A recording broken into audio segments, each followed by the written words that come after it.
평생을 같이 살면 닮는다더니 거짓말인가 봅니다. 남편이 떠난 지 49날. 집안 구석구석 남겨진 그 사람 흔적을 보는데 제 마음엔 온기 하나가 없네요. 오히려 서늘한 원망만 칼바람처럼 가슴을 후벼 팝니다. 자식들이요? 다 부질없더군요. 장례 때만 해도 눈물바람을 하더니 49제 마치자마자 바쁘다며 도망치듯 가버렸습니다. 엄마 정리할 거 있으면 전화해. 그 말 한마디가 참 차갑습니다. 결국 이 덩그러니 남은 집구석은 다시 제 몫이네요. 이 사람 참 지독했습니다. 남들 다 가는 그 흔한 단풍 구경 한 번을 안 갔어요. 기름값 아깝다. 밖에서 사 먹는 밥은 죄다 조미료 덩어리다.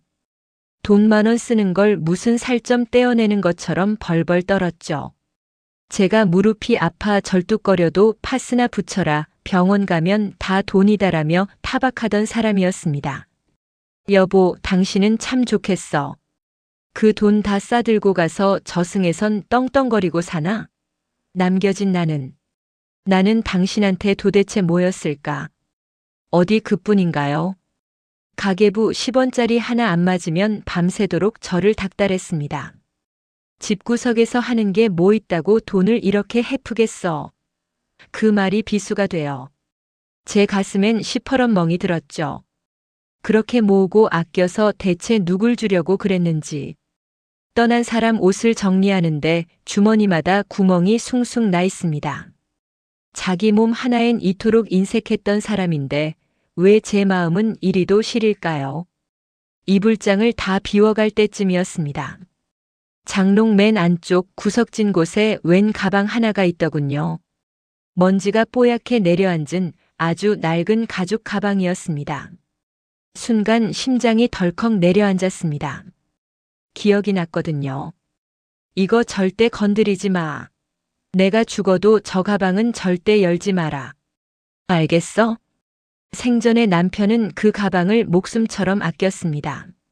한 번은 제가 청소하다 살짝 옮겨놨더니 며칠을 밥도 안 먹고 화를 내더군요. 그저 비상금이나 좀 들었겠거니 했습니다. 아니면 어디 땅 문서라도 숨겨놨나 싶었죠. 그런데 가방에 채워진 자물쇠를 보니 예사롭지 않습니다. 이토록 꽁꽁 싸매야 했던 비밀이 도대체 뭐였을까요? 가방을 마주하고 앉으니 손끝이 바들바들 떨립니다. 남편은 갔고 주인 없는 비밀만 남았습니다. 열어보지 말라는 유언 같은 말. 그걸 지켜야 할까요? 아니면 40년 세월 그림자처럼 살았던 제 권리를 이제라도 찾아야 할까요? 당신, 죽어서까지 나를 이렇게 괴롭히는 거야? 나 이제 더는 당신 시키는 대로 안 할 거야. 당신이 숨긴 게 뭔지 내가 내 눈으로 똑똑히 봐야겠어. 망치를 든 손에 힘이 들어갑니다. 이 자물쇠만 부수면 어쩌면 제가 알지 못했던 남편의 진짜 얼굴을 보게 될지도 모릅니다. 그게 배신일지 아니면 다른 무엇일지. 폭풍 전야 같은 정적이 방 안을 가득 채웁니다. 자물쇠가 바닥으로 툭 떨어지는 소리가 들렸습니다. 가방 덮개를 열자마자 제 코끝을 찌른 건 오래된 종이 냄새와 전혀 예상치 못한 누군가의 이름이었습니다. 철컥하고 자물쇠가 힘없이 바닥으로 굴러떨어졌습니다. 40년 세월 남편이 그토록 꽁꽁 싸매고 감췄던 비밀의 문이 열리는 소리였죠. 심장이 입 밖으로 튀어나올 것만 같았습니다. 가방 덮개를 젖히자 누렇게 바랜 종이 뭉치들이 쏟아져 나왔습니다. 그건 비상금도 땅 문서도 아니었습니다. 은행에서 발행한 송금 영수증이었습니다. 1장, 2장, 10장. 영수증을 넘기던 제 눈이 경악으로 물들었습니다. 받는 사람의 이름은 약속이라도 한 듯 모두 똑같았거든요. 김미숙. 제 생전 들어본 적도 본 적도 없는 낯선 여자의 이름이었습니다. 날짜를 거슬러 올라가 보니 무려 30년 전부터 시작된 기록이었습니다. 어떤 달은 50만 원, 어떤 달은 100만 원. 이 사람이 돈 10,000원에 벌벌 떨며 제 속을 뒤집어 놓던 그 시절에도 이 정체 모를 여자에겐 매달 거액을 갖다 바치고 있었던 겁니다. 에이, 이 도둑놈아. 당신 진짜 사람이 맞긴 해? 내가 우리 애들 학원비 10,000원이 아까워서 머리를 쥐어뜯고 살 때 당신은 그 여자한테 이 돈을 주고 있었어? 어떻게 이럴 수가 있어? 눈앞이 캄캄해지고 피가 거꾸로 솟는 기분이었습니다. 머릿속에는 온갖 추잡한 상상들이 꼬리에 꼬리를 물었죠. 남편이 늦게 들어오던 날들, 회식이라며 둘러대던 핑계들. 그 모든 게 사실은 이 여자와 연관된 것이었을까요? 어쩌면 제가 모르는 또 다른 가정이, 또 다른 자식이 어디선가 자라고 있는 건 아닐까요? 평생 제 옷 한 벌 마음 편히 사입어 본 적이 없습니다.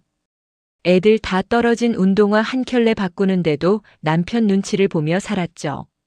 돈 아껴라, 저축해라, 나중에 고생 안 하려면 지금 참아야 한다. 그 소리가 입버릇이던 사람이었습니다. 그런데 그 나중이 내가 아니라 그 여자였단 말입니까? 참 바보같이 살았네, 오영자. 저 인간이 저러는 게 다 우리 식구 잘 살아보려고 그러는 줄 알았는데. 내가 40년 동안 지킨 건 가정이 아니라 당신의 이 추악한 비밀이었나 봐. 이대로는 억울해서 눈을 못 감을 것 같았습니다. 죽은 남편을 무덤에서라도 끌어내 따지고 싶은 심정이었죠. 저는 영수증 뭉치 사이에서 결정적인 단서 하나를 찾아냈습니다. 최근 송금 내역서 하단에 찍힌 주소. 경기도 외곽에 있는 어느 요양병원의 이름이었습니다. 김미숙이 대체 누구냐? 어떤 년이길래 내 인생을 통째로 훔쳐갔느냐? 그 대답을 듣기 전까진 제 발로 지옥 끝까지라도 쫓아갈 기세였습니다. 버스를 타고 지하철을 갈아타고 낯선 길을 걷는 제 다리가 후들거렸지만 멈출 수 없었습니다. 배신감은 그 어떤 진통제보다 강하게 제 몸을 움직이게 했죠. 여기 김미숙이라는 사람 있죠? 면회 왔습니다. 박종수 씨가 매달 돈 보내던 그 여자 지금 어디 있습니까? 직원의 안내를 받아 병실 앞에 섰습니다. 문고리를 잡은 손이 땀으로 축축했습니다. 이 문을 열면 제 인생은 어떻게 변할까요? 아마 다시는 예전으로 돌아갈 수 없겠죠. 심호흡을 크게 하고 마침내 병실 문을 활짝 열었습니다. 하지만 그곳에서 제가 마주한 건 화려한 옷을 입은 젊은 내연녀도 남편을 빼닮은 아이도 아니었습니다. 침대 위에 앉아 힘없이 저를 바라보는 건 머리가 하얗게 센 다 죽어가는 노파 한 명이었습니다. 당신이야? 김미숙이. 당신이냐고. 내 남편 박종수가 30년 넘게 돈 갖다 바친 여자가 고작 당신 같은 노인네였어. 노파는 제 고함에도 눈 하나 깜빡하지 않았습니다. 오히려 깊게 파인 눈덩이 속에서 슬픈 빛을 내며 저를 가만히 응시하더군요. 한참을 말없이 저를 보던 그 여자가 마침내 마른 입술을 뗐습니다. 그 입에서 나온 첫 마디는 제 심장을 얼어붙게 만들었습니다. 오영자 씨, 맞죠? 박종수 씨 아내분. 결국 여기까지 오셨네. 종수 씨가 그렇게 숨기려고 애를 썼는데 제 이름을 알고 있었습니다. 남편이 이 여자에게 제 이야기까지 했던 걸까요? 배신감이 다시 머리 끝까지 치밀어 올랐습니다. 하지만 노파가 건넨 낡은 사진 한 장을 보는 순간 저는 그 자리에서 돌처럼 굳어버렸습니다. 그건 40년 전 제가 죽을 때까지 잊고 싶었던 제 인생에서 가장 수치스럽고 처참했던 기록이었거든요. 40년 전이었습니다. 친정 엄마가 갑자기 쓰러지셨고 당장 수술비가 없으면 목숨이 위태롭던 시절이었죠. 급한 마음에 동네 아는 언니를 따라 개에 들었다가 개주가 돈을 들고 튀어버렸습니다. 눈앞이 캄캄했습니다.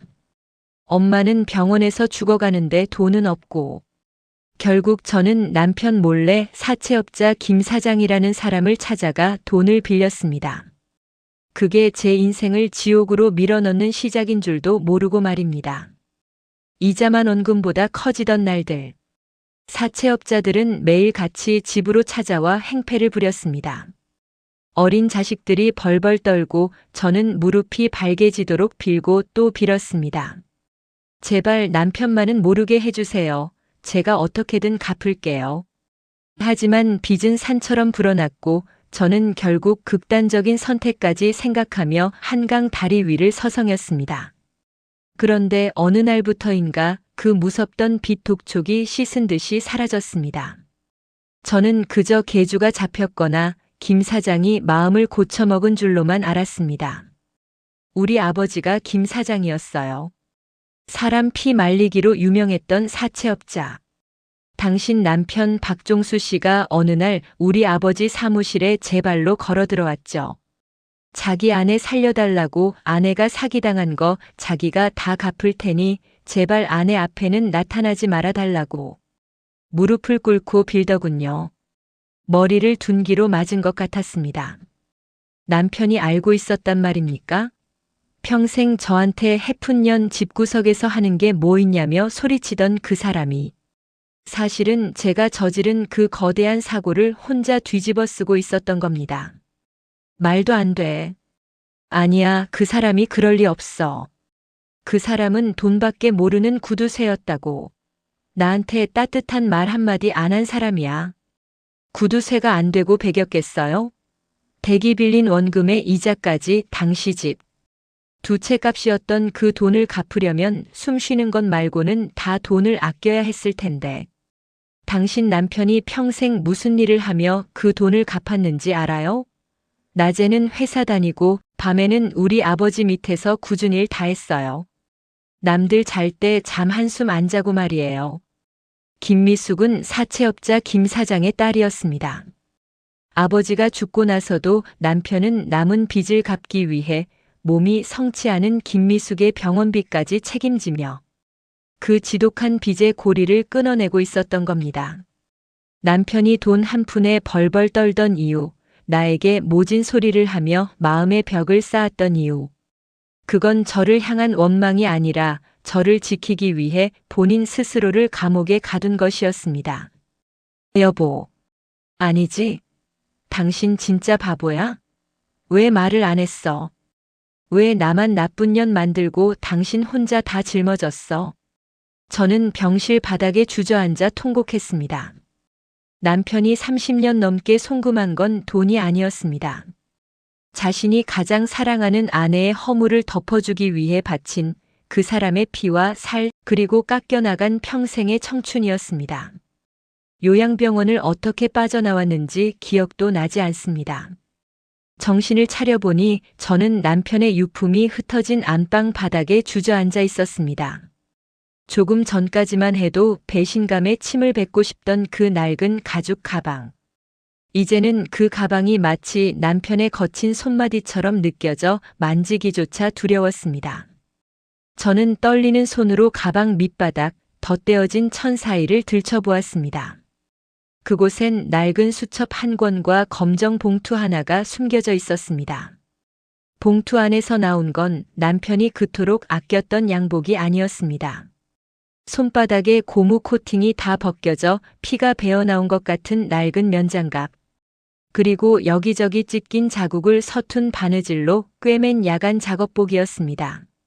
남편은 퇴근하고 돌아오면 늘 피곤하다며 씻지도 않고 잠들곤 했죠. 저는 그저 나이 들어 게을러진 줄로만 알았습니다.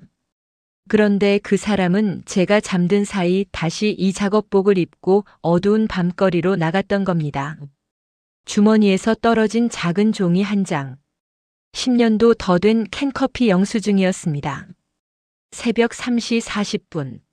모두가 따뜻한 이불 속에서 단잠을 잘 때 남편은 차가운 공사장 구석에서 이 800원짜리 커피 한 캔으로 졸음을 쫓으며 버텼던 겁니다.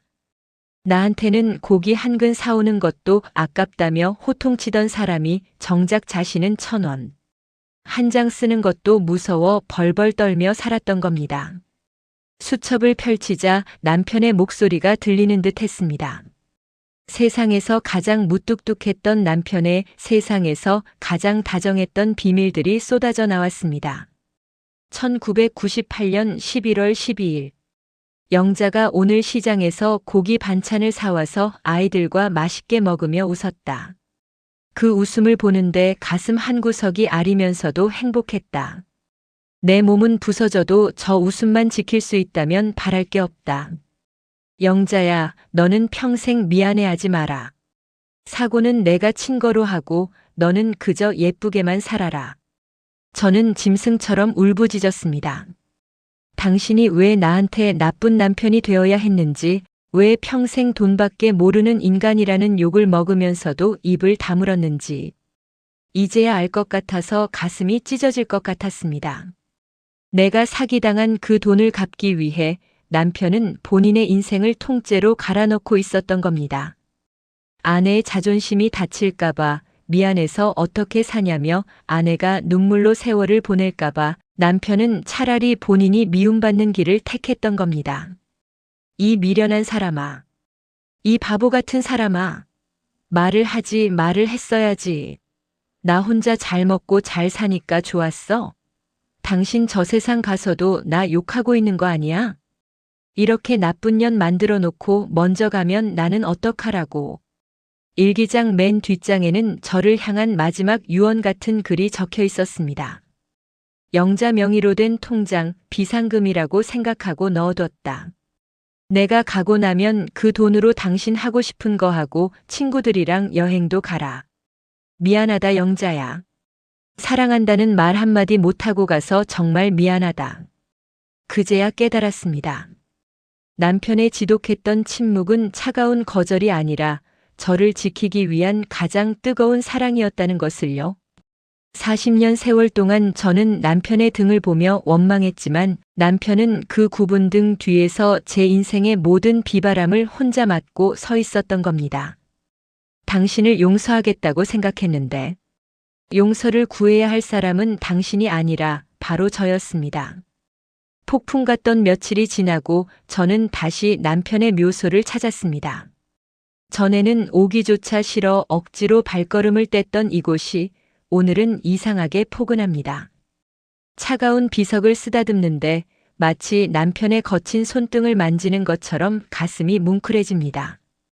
당신 참 바보 같았지.